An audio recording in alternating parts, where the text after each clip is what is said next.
I know Whitney from the Junior League. She's past president of the Junior League. And there are nearly 5,500 lawyers in Wake County. And if they want to practice law in Wake County, they must be a member of the 10th Judicial Bar. They also may voluntarily join the Wake County Bar Association. And both organizations fall under the leadership of Whitney Von Ham. When she's not in the midst of lawyers and the law, Von Ham is a tireless community volunteer with Safe Child, a child abuse prevention agency, as well as a Girl Scout troop leader for her daughters. She's also a past president of the Junior League of Raleigh, like I said, where I got to meet her. And so I got to hear her do a presentation on public speaking, and we were thinking about things we wanted to do training on this year. And I thought that'd be really appropriate to sort of tweak that to Zoom, since it's a new platform that we're all enjoying, but we're still having to learn about, always need good to practice our public speaking skills as well. So Whitney, thank you so much for being here. I'm just going to turn it over to you. Well, great. Well, thank you, Lynn, so much. And first of all, before I get started, and I'll share my screen and pull up a PowerPoint in a second, I'll say there's nothing worse than being a public speaking speaker, because first of all, everyone assumes without any mistakes or tell you that is not the way I live. Like, trust me, I only speak from experience, and not that I'm the expert, but just like any of us, we're all lifelong learners. So I'm gonna turn my PowerPoint on, and one of the things that I know when I'm doing these Zoom meetings is that I can't necessarily see everyone, so I'm not going to be as interactive as we might be at the end. So I'm hopefully going to allow some time that we can come back and really have more of a discussion format at the end in case you have questions or thoughts or experiences that you want to share. So thanks for having me, and hopefully out of these 10 tips you can get a few things. And I'll tell you, Lynn, when I pulled up my old slides, I was like, well, some of these still kind of work and others. So here we go. Now, first of all, you need to be able to enable me to be able to screen share. And can you go in and do that? No problem. Yes, absolutely. Sorry about that. Oh, hey, it happens to all of us. And it actually brings up something I was going to talk about later anyway, and it's a great first moment to explain. When you're doing these kinds of presentations, everyone needs space and grace, because there's always these little things from every different person who sets it up. So, all right.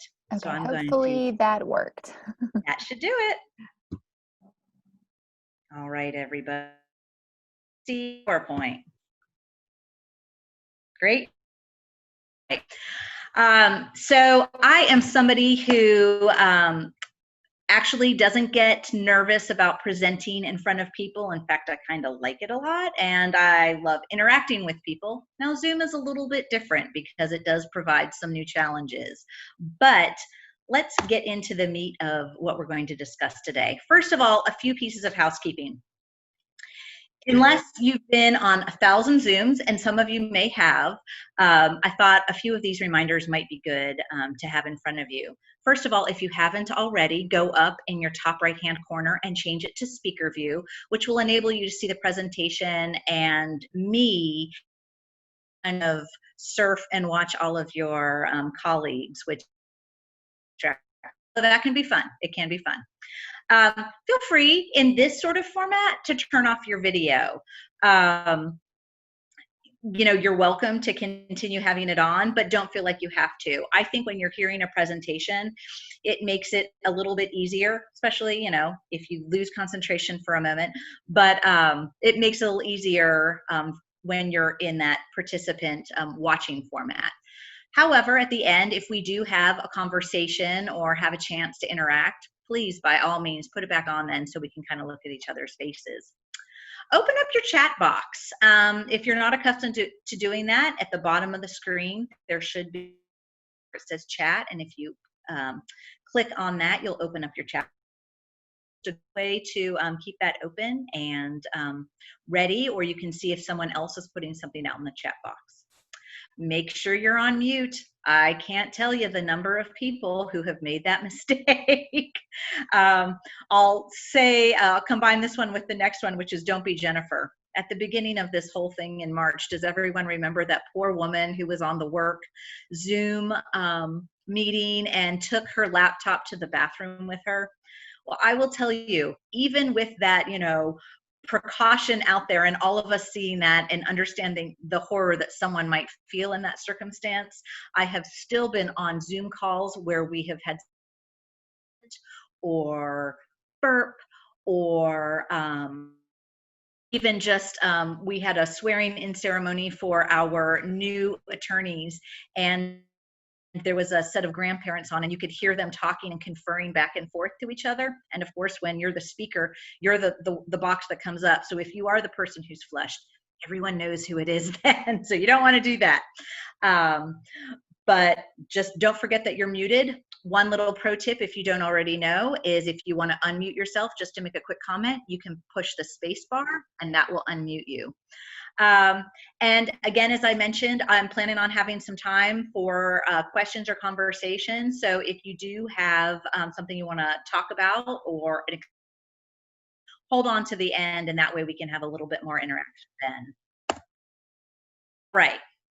These are 10 tips, and the first one has moved from the middle of the pack to the top of the pack, which is master technology. And that doesn't mean that any of us will ever be a master of technology. I know the unknowns that technology presents are the things that give me the biggest heartburn whenever I'm preparing to do any kind of speaking engagement. So, do yourself a favor, arrive early, get comfortable with the platform that they're using. Sometimes it's Zoom, sometimes it's not. Sometimes they're using Google Meet or WebEx, so it might be a little different than you're used to. So do yourself a favor and arrive early so you can kind of yourself aware of what the different buttons are if they're using form. Or if you are the speaker, at the Bar Association, we regularly have people who aren't comfortable with Zoom, and they ask, and we always allow them to do this a day or two before. We will open up a Zoom session and let them practice. Try out their PowerPoint slides, try out what it's like to open up a chat box and interact with people. Don't hesitate to ask whoever is your provider of the Zoom meeting if you can do that. They want you to be comfortable too. Have a backup plan. I'll tell you, in these days, you never know what the internet speed is going to be at the time of day. I've told they can't get on anything for this next hour. There were only a few tiers, but have a backup plan. I have learned to keep my phone right next to me. That way, if my internet connection goes out, then I'm going to pull you up as quickly as I can on my phone.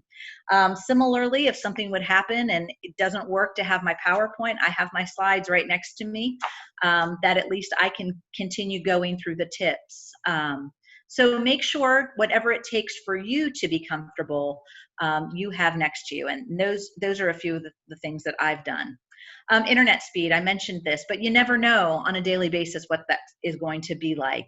It could be, no problem, spotty. We've all been through both sides of that. I just can't say enough that no matter what happens through any of these unknowns, that you just stay calm. I've seen presenters who start getting, a little bit more and a little bit more on edge, and it starts coming through on everything else they're saying. So I think it's fair to say, if you can just stay calm and kind of be ready to work with whatever comes your way.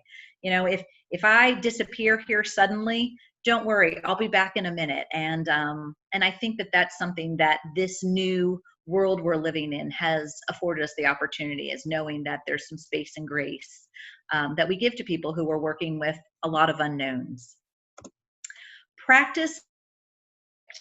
So this picture is from an old season of Dancing. I couldn't believe it when I was preparing for this that I looked it up, and they're now on season 28, which just showed in the fall. I guess we're not going to see anything for a while, but I like to think of Dancing with the Stars. They take these folks who completely can't dance, can't do anything, have 2 left feet, and by the end of the season, they've made them into folks that, I'm no expert, but I'd at least believe that they could dance. The same thing goes for any kind of speaking you're going to do, whether it's that you're getting on a Zoom call, whether it is going to be in front of a crowd.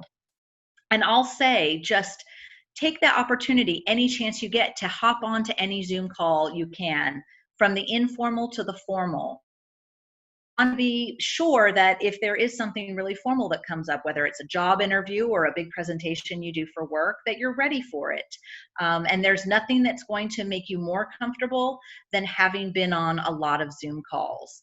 I know that we hold scheduled Zoom calls for my staff a week. And, the first couple weeks, it was a little hard to know how we could have conversations and what that would feel like and look like. And man, here we are a few months later, and it's almost better at times than when we're around a table.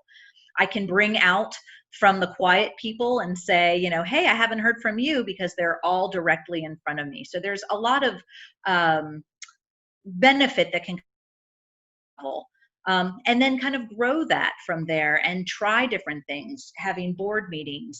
One of the things that I found is, if I'm in a presentation format like this, is I think it's a lot easier for me to keep my eyes on my camera to me. I'm pretty traditionally trained, and making eye contact kind of comes as second nature. And when I'm looking around at your pictures, I'm not actually keeping eye contact with you. So make sure that you're practicing with any type of Zoom call you can.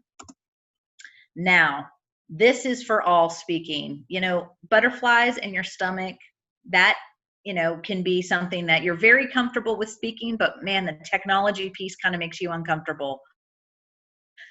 I can't stand that opportunity of speaking in front of people. So I would say to people, do whatever you can to help calm those nerves. For me, what I've done is different breathing exercises, or thinking about kind of doing visioning of like walking up to a podium or pulling up my screen, and getting accustomed to what that looks like and feels like.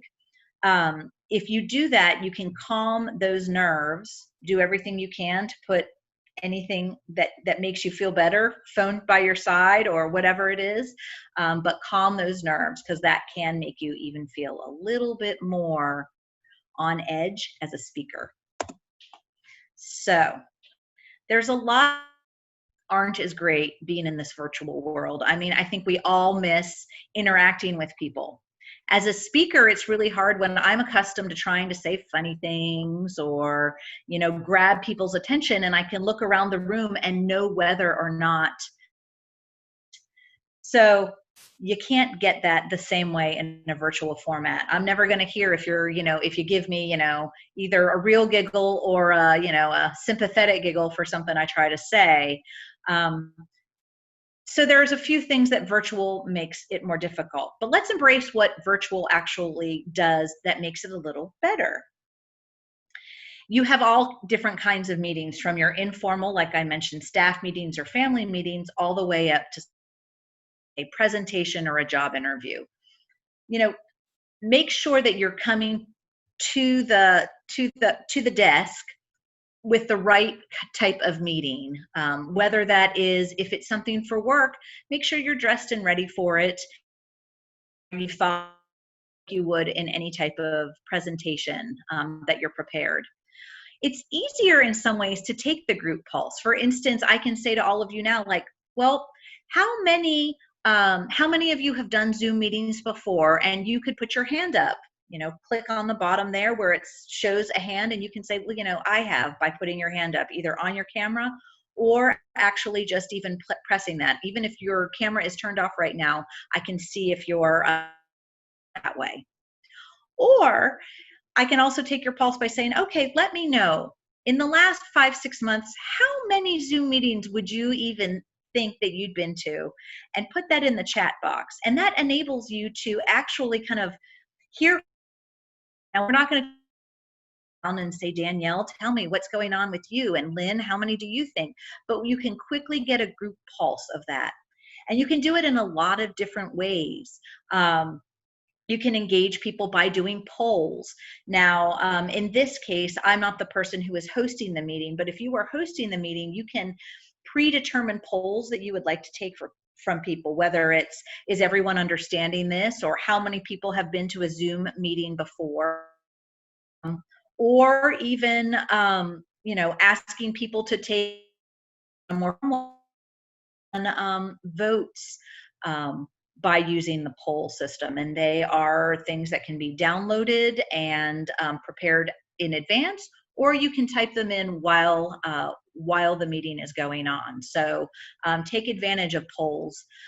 Or raising hands, like I mentioned, you can give your clapping and your thumbs up already through using Zoom. And you can ask people to engage that way. Or using breakout rooms. I don't know if anyone has had a chance to use breakout rooms, but if you are with a large crowd and you want to be able to have a better kind of conversation, to breakout rooms, or you can predetermine what the rooms are, and that therefore having a host for each room. So breakout rooms are something that Zoom offers that can provide a lot of different levels of what your meeting looks like. So it's also really a good idea if you have a colleague who's on the call with you and you are in your presentation mode and you're not having a chance to look at what the chat box is saying or if a question's coming up, that you enlist the help of a colleague who can say, hey, Whitney, actually, Lynn has a question right now about whatever. And that way the presenter doesn't need to try and directions during the presentation. So really, this is where friends and colleagues really come in handy and can help you during those moments. So this is something that remains important, and that is your message needs to really strike home. Right now, of course, I'm pretty fortunate. This is a very timely issue and something that people are facing that they may or may not have been comfortable with before. But you need to make sure that your group is coming to you with a distinct knowledge of what they're expecting to obtain from you. Hopefully 10 where we are in the presentation. We're about halfway through our discussion of these tips, but it also gives you the ability to say, like, well, I should at least go away. Maybe all 10 aren't going to apply to me, but man, I should at least go with 2 or 3 really good ideas that are going to help me as I manage this new Zoom lifestyle. I think that you also need to be prepared to swivel. Because we have this ability with a virtual meeting for people to be able to speak up differently than even if they were in a crowd. If something comes up or bubbles to the top, your meeting might go a different direction than you had originally. That's okay. There might be an area that people want to delve into with a little bit more depth versus you might have had a half hour planned on how to plan your next virtual background, right? But if everyone already has a virtual background and they're saying, well, we've already mastered that, you might need to swivel to something else. And so I'd suggest anytime you make a presentation, just be prepared that if it doesn't quite go the direction that you had originally planned, that doesn't make it wrong or bad. It can be a challenge. So prepare for that ability to swivel. One of the times in person I remember feeling that more is I had been asked by a which was lawyers 60 years old and up, to come and talk about what the Wake County Bar Association was doing. And I went and I was really excited. Man, we were making so many technological advances. We had done so much to our website. There were so many ways that our members could interact with us virtually. Well, I could look around this room and I could see half the men in the room. There might have been a woman or two, but kind of losing interest, falling asleep, and I knew immediately I needed to shut this down and talk about what else the Wake County Bar Association was definitely not what they were here to hear, what they were there to hear about. So you do need to be at least aware and ready if you need. And you can't read body language, so you're going to have to find other means. I mean, today we can kind of truck through. Again, this won't be that lengthy. Hopefully our interaction piece at the end will have an opportunity to answer specific questions and needs people have. But with with the virtual format, you do lose some of that back and forth with body language. So you still need to worry about yourself too. Eye contact, right? As I mentioned earlier, I'm someone who, if I had all of your pictures in front of me, just like I would normally do in a room, I would go back and forth to each of you so you felt like I'd looked at you. Unfortunately, that doesn't make anyone feel like I'm looking at them. Her eyes going all over the screen. You need to keep eye contact, and there's a couple different ways that you can remember to do that. First of all, on my laptop, there's a little green light that kind of keeps my attention and I can look at it. I'm not distracted by having everyone's pictures or videos below me. I've also heard of people putting stickers with a happy face up there, or even taking those little sticky googly eyes and putting it on either side of your camera. Anything that works for you, I think, is a good option. But again, you go back to all you can do is practice, practice, practice, and know what's going to make you most. For me, again, it's just making sure that I don't have the distraction of other human interaction to draw me away. Body language and voice tone. Just like any other time, I'm a hand speaker. You can see it. I still do it up here. And I'm not going to change the way I present based on the fact that I'm here. But that's different than I'm just talking like this. I'm obviously a little nervous. You want to make sure that you are changing your tone, that you're smiling, that you're feeling as interactive as you can, even when you're talking to a little green dot. It really changes the way people feel about when they're listening to you. So be aware of that. If you're worried, I would say sign on to a Zoom call. Everyone can sign up for a free Zoom account, and especially if you're only doing it with a friend or two. Let people weigh in and tell you what you're doing that might be effective, what is ineffective, or help you in other ways, because you're going to try your best, but it really isn't until other people are interacting with you that you'll know if you're doing it correctly. And remember the 5 C's. Concentrate. It's hard when your concentration is being challenged. For instance, right now I have 2 children sneaking behind me who are trying to get outside without you all seeing them, which is great, but it can kind of distract you. So try to anything that will mess up your concentration. Be confident in what you're talking about. And there's nothing that makes you more confident than speaking on confident about. And if it's a new topic and you didn't feel confident about it, then you have the time to practice and become confident. I'll tell you, years ago, I had a job at the North Carolina Bar Association where I was the person who actually edited all of their newsletters. So I did a lot of reading behind a computer, not a lot of interaction. And they brought out a new member benefit that was legal research. So computer research, we were offering it to all the members, and they were teaching all of the staff so everyone would have, a baseline of knowledge on how to do it. And I thought, phew, I'm so glad I'll never have to know anything about this.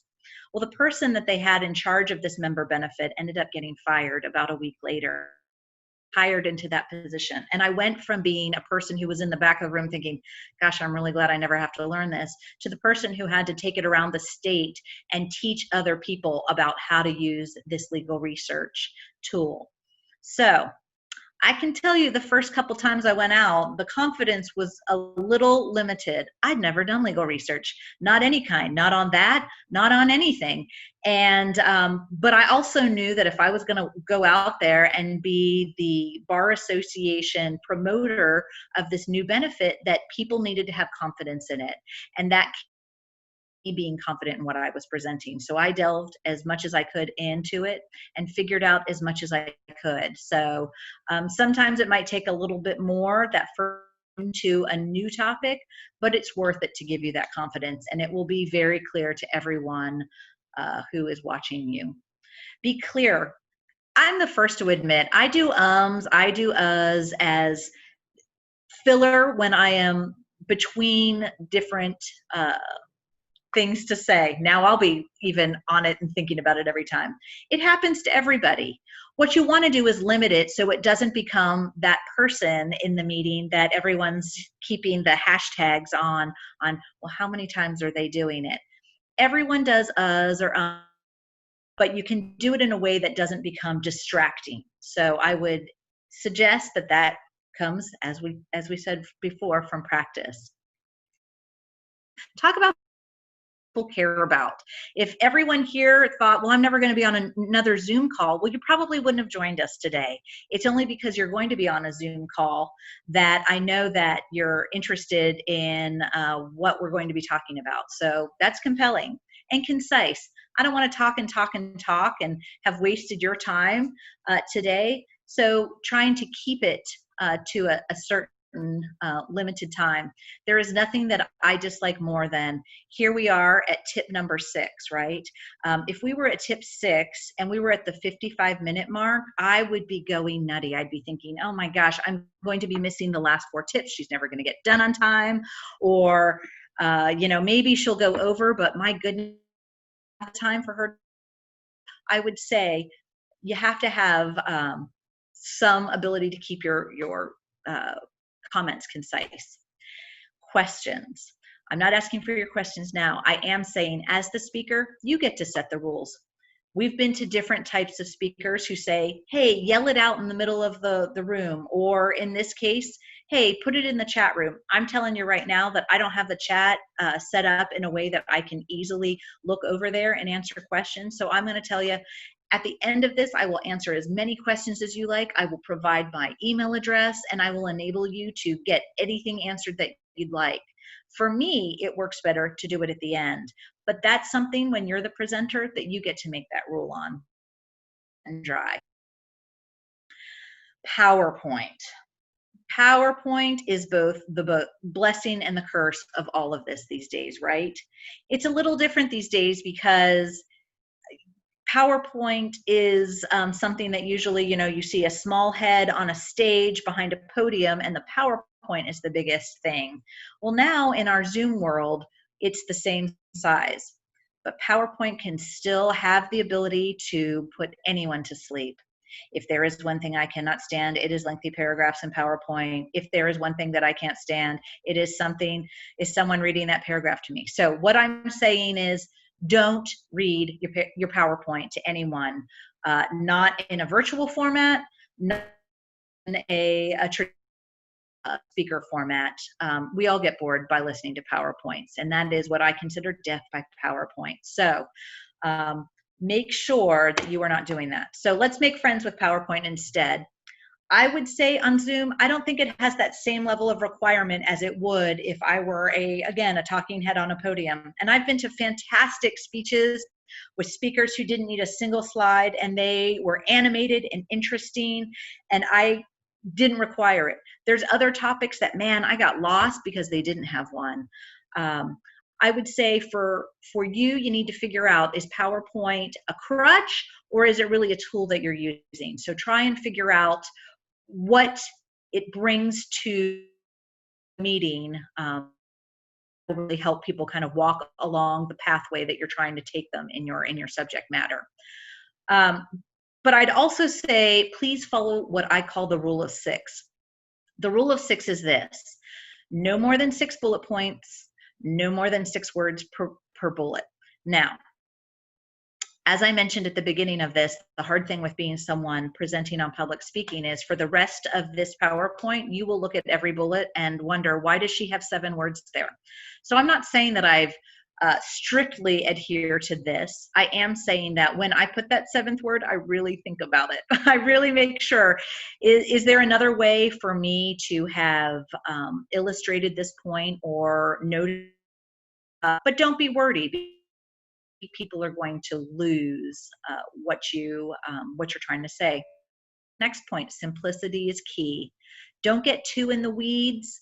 If a story that you're going to tell to illuminate a point is going to go on between 2 or 3 minutes and it goes off in a lot of different directions, you're going to lose your folks. It's a lot easier to lose folks when we are in this format because, my goodness, email is calling, or I don't know, I've done a fair amount of online shopping too during this time. And sometimes during presentations is the best time to do that online shopping. So if you get too in the weeds and you're losing people, it's going to happen even faster than it will in a room. I mean, at least in a room, people, but they're still going to listening. Here, people don't even have to pretend.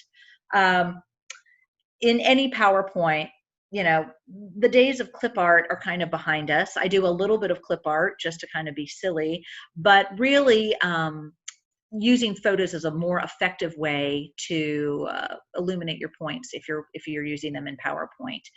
Nothing with small words that people can't see, even on a computer screen. So make sure that it's going to be of a size that people can still see it and read it and understand it. All right, stuff we never thought we'd have to figure out, right? So let's talk about a few of these things. Backgrounds. And see, some of you have taken advantage of this. You can create and make different virtual backgrounds, and I've seen them done very effectively.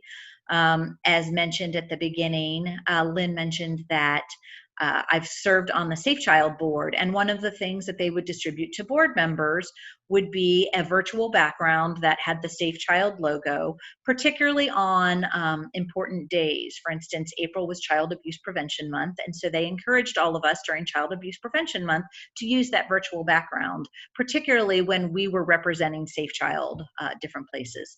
I can see with you all coming from the chamber, a lot of you are putting different company backgrounds, and I think that that's a great use the virtual backgrounds. I work with a lot of lawyers, and during this time I've seen a lot of them have pictures either of their reception desk or something that has their firm logo on it that they'll put up behind behind them, in order to kind of remind you, like, I'm here representing this law firm. So I think those are great uses of virtual backgrounds. I've also seen virtual backgrounds that are distracting, that are, you know, difficult to see. You know, a person's hair kind of disappears into it, or that they keep doing things and their hands disappear and come back. And that becomes a distraction more than something that is helping the cause of someone during a, particularly if you are the person presenting, make sure that that your background doesn't become distracting. On the flip side, I've also seen people who are putting up, you know, drape behind them to make sure that they have a plain background. And I will say, you know, I mean, if you feel like you need something like that, if you don't have a place that you feel comfortable in your house that isn't going to have some kind of distraction behind it, then by all means go for it. But I don't think in this day and age that that is also necessary. You know, I think, and this kind of comes back to my third bullet here of involvement of pets and kids. You know, we are where we are right now. And I think if we try to make, again, I go back to a job interview, unless that this is such a formal thing that is going on, I think, you know, we can break that fourth wall and know that we are, many of us, at home or doing the best we can in juggling what is a very new and different work life. And I think that knowing that is okay. So you can have different backgrounds. I mean, this is my living room behind me, and sometimes when the sun comes out, I get a weird sort of half a face, and you know, you never quite know what's going to happen. But that goes back to knowing that we're dealing with a lot of different things here on Zoom, and that's okay. But if have a background behind you, make sure that there's not something like, you know, a laundry basket back there. Well, but I would just, you know, sit and like look the whole time and be like, can I see something in the laundry basket? Can I go in closer? Let me see. It would be the kind of thing. Or if there's a TV on, well, what channel are they on right now? You know, so make sure that there's nothing distracting behind you. Although, again, I think it's fair to say that a kid or a pet can walk across or do something, and we know that that's kind of the day and age we're living in now. Here's another thing, and this is a word of precaution that I've learned the hard way, is a reminder. Even if you can't see them, they can still see you. Right now, my camera is on, and in fact, today I was on a board meeting, a junior league board meeting, in fact, and we had been meeting for an hour and a half, and at the very end, we were sent something to by DocuSign to go in and sign. So I was pulling up my email, and my significant other comes up behind me thinking that my meeting is over and puts his arms around me and starts kissing my neck. Now, I only say that from a word of warning, in that, you know what, he thought because he didn't see anyone that my meeting was over. In fact, the camera was still on, and I had to say, no, we're still on. That is an extreme example and not one that I suggest to anyone, but it does become easy to people are watching you. So caution to make sure that even if you have your email up, and I think at times I've perfected the head bob of like, yes, I'm listening, even when I'm actually writing back on another email. So just don't forget, don't let it leave your mind for a moment and do something that would be otherwise embarrassing, whether it's even eating or drinking or doing something that you wouldn't want normally the folks that you're interacting with to see. So to turn on video or not, at the beginning of this call, I encouraged you all, please turn off your video if you'd like. This is more of a listening experience, and at the end, we'll turn them on and interact. I've also scale meetings, and I'm talking meetings of where half of the people, and I don't mean that they're calling in, I get it if you are calling in and you don't have the video capability, but this is people who are at an office or at home, and even in one case, she admitted that she was still in bed, and they will keep their video off during that. And that becomes difficult because the whole idea of a Zoom meeting is to have the same level of interaction that you would if we were meeting together. So to me, if you are in a small format, and that's probably 10 or fewer people, the expectation is, unless you're driving or calling in via phone, that you will have your video on in an interacting. If it's presentation style, by all means, I think that that's an absolutely acceptable time to turn it off. Appropriate attire, right? Now, I think every newscaster in America who has been providing reports from home has at some point where they say, what are you wearing on the bottom app? And we've all joked about, well, I'm actually wearing sandals on the bottom and sweatpants. But just make sure that you are wearing appropriate attire. I had a Zoom call early on in this where someone, he had to his positive, he did have his camera on. We were in a board meeting, and it was a morning, 8 a.m., and I agree that that can be early. A nightcap on of some sort and glasses that were reflecting the laptop that was in front of him and a pillow behind his head. And I will tell you that we all took a picture of that, and we have since sent it around, and we always talk about, remember when that guy did that thing? And nobody wants to be that guy. I'm not saying that anyone needs to show up in the same level of attire. For instance, if I were coming to a chamber meeting, I'd probably wear more of a suit. Or at least put some kind of jacket on if I were speaking to a group. But that's not the case today. I mean, I'm wearing a sundress, but I brushed my hair for you guys. I even made sure it didn't look crazy. I don't do that in every Zoom meeting. But depending on the type of audience, just make sure that you are showing up in appropriate attire. When you first go into a Zoom meeting, the first thing that happens, as most of you will recall, is you get a little box that comes up if video is enabled for the call, and it kind of gives you a little preview screen. Take advantage of that preview screen. Check out what you look like. See what's in back of you. Make sure that there isn't any of those distractions that I've noted.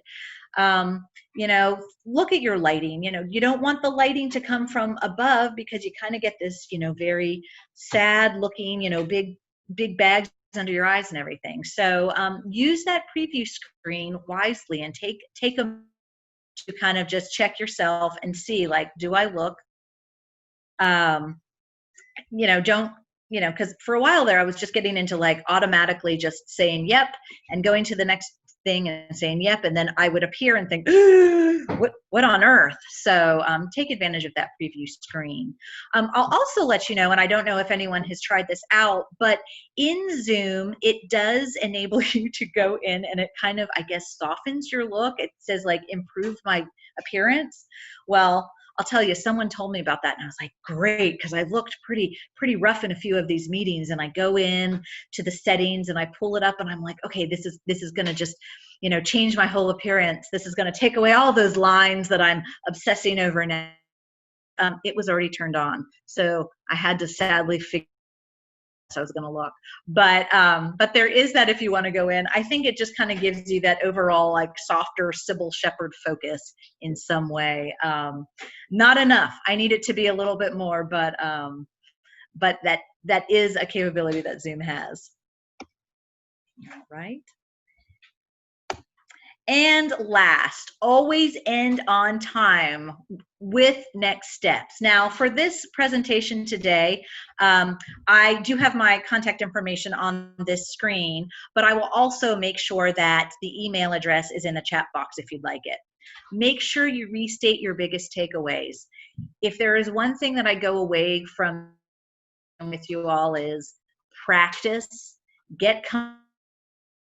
be aware. Just be aware of how you come across to everyone. Be aware of small things that you might be doing that are distracting that you didn't realize. Just make sure that that your comfort level is at the highest level it can be, so you do go forward as confidently as you can. And then deadlines. Well, I don't have any deadlines for you all, but if this were a presentation that you were doing at your office, make sure your deadlines are restated, especially if it's something that you've mentioned in your PowerPoint. I always think it's good that, people might have jotted them down, but they might have missed it. So if you do have deadlines, include them in your final slide as well.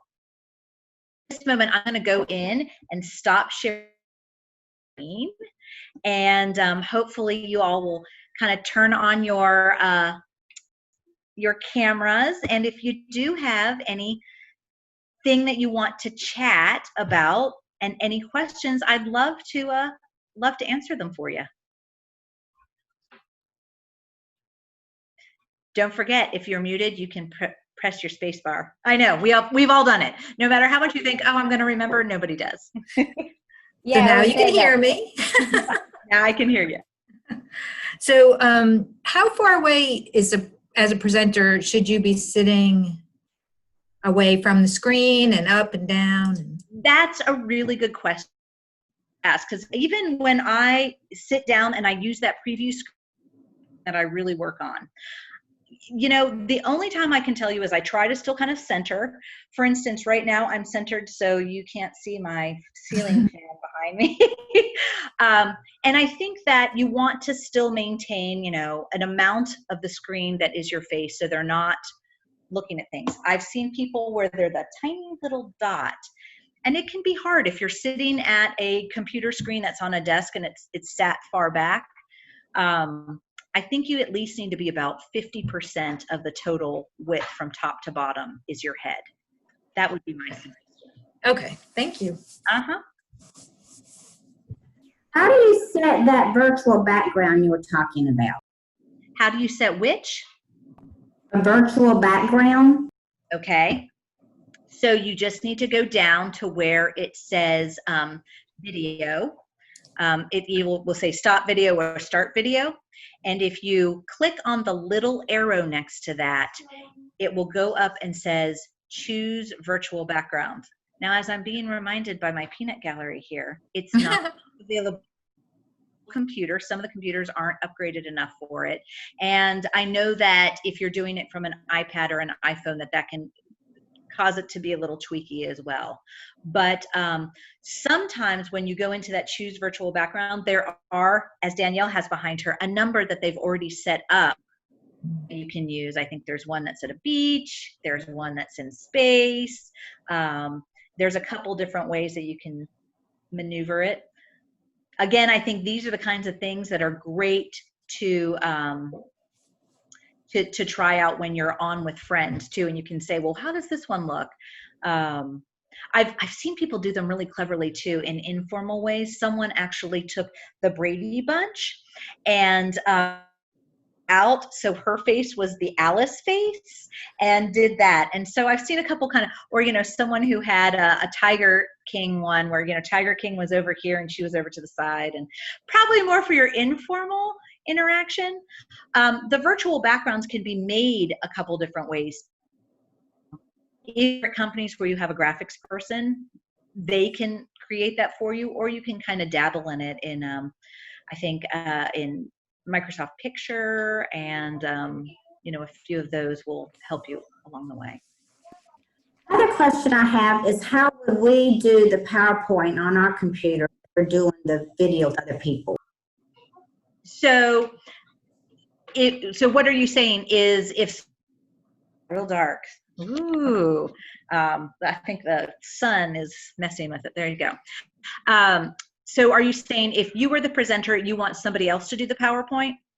Okay, that's really, or if you want to do I'm a presenter and I want to show a PowerPoint on that split screen like you did to us. Absolutely. I can tell you how to do that. You would go down to where it says share screen, okay? And when you click on share screen, it brings up pretty much a picture of every single thing that's available on your screen right now. And you would pick the PowerPoint presentation. Now, one thing I will let you know is PowerPoint has gotten really good at this too. It will open it, and you need to make sure that you are, for instance, today, I already had it in presentation mode, right? So you didn't see the side with my notes and all the slides and everything. So I already had it open to presentation mode. When I shared the screen, it immediately went to that presentation mode. And on my screen in front of had presentation mode with my notes and a shot of the next slide. Now that's not what you all were seeing, but that's what I saw. So PowerPoint makes it easy. Then at the end of your PowerPoint, all you need to do is you go to the top of your PowerPoint and it says stop sharing screen, and you click on stop. Mm-hmm. Once you open your PowerPoint presentation on your computer, when you open your Zoom meeting, then it will just show up when you go to the shared screen. The share screen, exactly. It's one of those things that seems like it's going to be really difficult, and it isn't. They make it very easy for you. But just like I said, practicing with it will give you the confidence. I'm not gonna lie, I'd even done it before, and I still got on today and I practiced by myself on a Zoom call to make sure it did exactly what I knew it was going to do. And that, gave me the confidence to know that, okay, it works that way.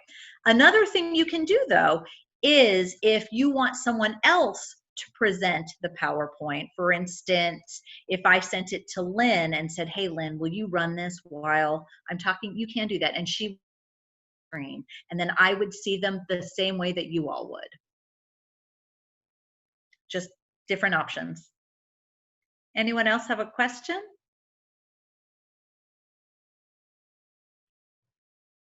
Okay, I really like your down the pipe or pike, Tim. Do you change it? Does it change regularly? You're muted. Yeah, I do, and I keep track of them to make sure I don't use them for the same people in the same meeting. That's cute. I like it. I like it. Thank you. Anything else I can help with? My email address there. If you do want to, send me just something to spitball. I don't profess to be an expert at any of it, but I've certainly been to my share of, probably somewhere in the couple hundreds now of Zoom meetings in the last. Well, thank you so much. That was definitely so helpful. I actually been on quite a few Zoom calls and did not know about the space bar, so that was good. Yes. So At I least love one good takeaway. Yes. I love the idea of having like a pre-session if you're like presenting and want to make sure you're getting it right and getting that friendly feedback. And the eye contact with the camera, because I've definitely, because you want to look at the people and then you're like, I'm not looking anywhere. So that was, I need to definitely remember to do that. Just look at the camera. So yeah, this was really great. So I really appreciate it. And thank you everyone for joining. So yeah, so big Yeah, it round was of great to applause. see everyone. Yeah, so thank you for coming down to Johnston County and telling about the Triangle East, about public speaking and the time of Zoom. And appreciate everybody being here today, and hope you all have a good afternoon.